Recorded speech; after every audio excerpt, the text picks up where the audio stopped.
That's right, it's Power 6, a Takeover show, DJ Reflex, and guest, as I promised, man, Lil Debbie's in the studio. What's up? What's up? I'm happy that you made it up, because you live in Los Angeles now. Yes, I do. For the most part, I mean, you travel and do shows and do your thing, but where are you from originally?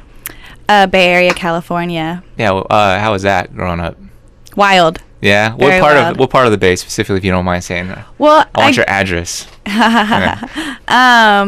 I mean, I was born in Oakland. Yeah. I went to school in this little 1 square mile town called Albany, which is right between Berkeley and Richmond. But I lived in Richmond, lived in Berkeley, lived in Oakland. Before I moved out here, I actually moved off of living on International and 14th. So I've been like all around the Bay. That's why when people are like, "You're from Oakland," I'm like, "No, I like represent the whole Bay because I've lived in every city." Yeah. And how is it now when you go back? Like do you go back to your family there still and such? Like, is it every time I go back, I'm like, this just gets more and more ratchet. Yeah. It's like more and more ratchet. Yeah. I'm like, there's not shit here. I love Oakland. I love the Bay, but there's no money there. Yeah. And you've gotten to travel now and do shows and see the world more so than you did, I imagine, when you were growing up and living in that area. Yeah, so definitely. You get a different perspective of where you're from when you've seen other parts of the world and stuff. Exactly. You're like, hey, I was there. Like, it used to seem so big, and now it's just a small. You know? Yeah. Yeah.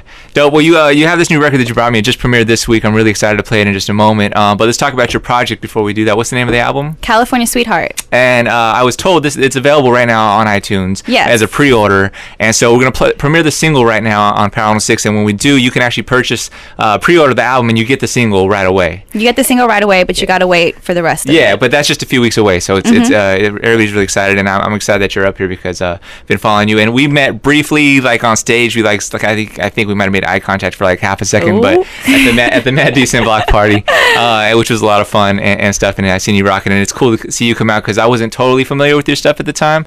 And then I saw the crowd like respond to you so well. I was like, man, I gotta go check her out, and that brings us to today. And I love that your project's coming out. So let's premiere the single. Go ahead and introduce the record.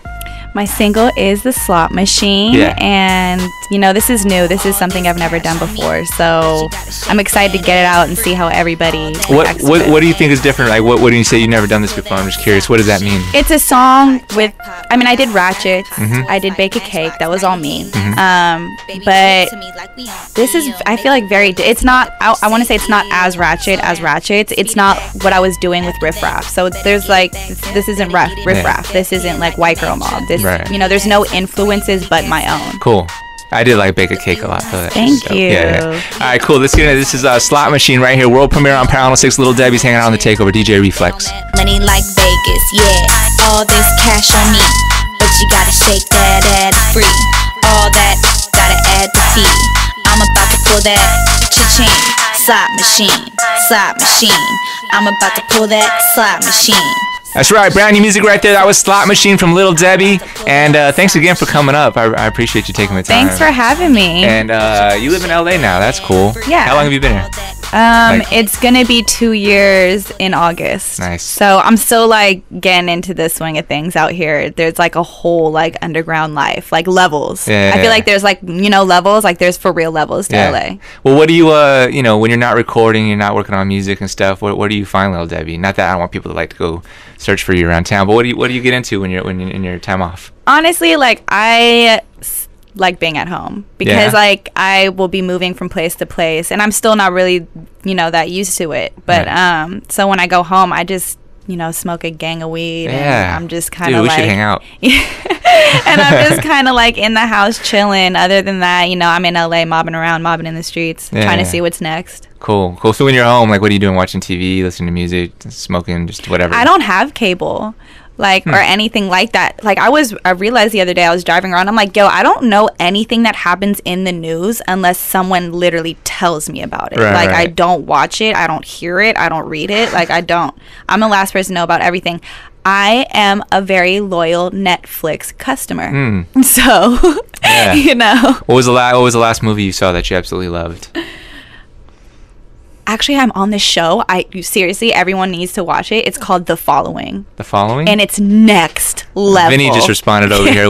That's the one? Next level. I've never met anybody who actually watched that show. Wait, what is it? It's crazy. Tell me about it. I need to know about this. Tell me a little bit about it. It's about this guy who is a professor, and he ends up like killing like 14, 15 girls, but he does like creepy shit, like skins them or does like some weird thing. Okay.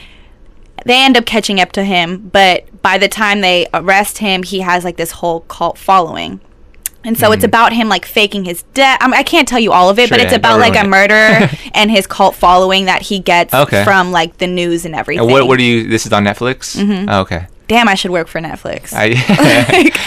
For sure, man. Yo, so you've been living in Los Angeles. How do you like touring and doing shows? Like, do you actually like performing the records, or do you more of the studio artist that just likes making the records? Or is it kind of a combination? I like making the records. I'm like weird about traveling. Like I have really bad anxiety. Lots of people freak me out. You know what I'm saying? Because I'm so little. Like Yeah. I'm 100 pounds on a good day. You know what I'm saying? I'm little.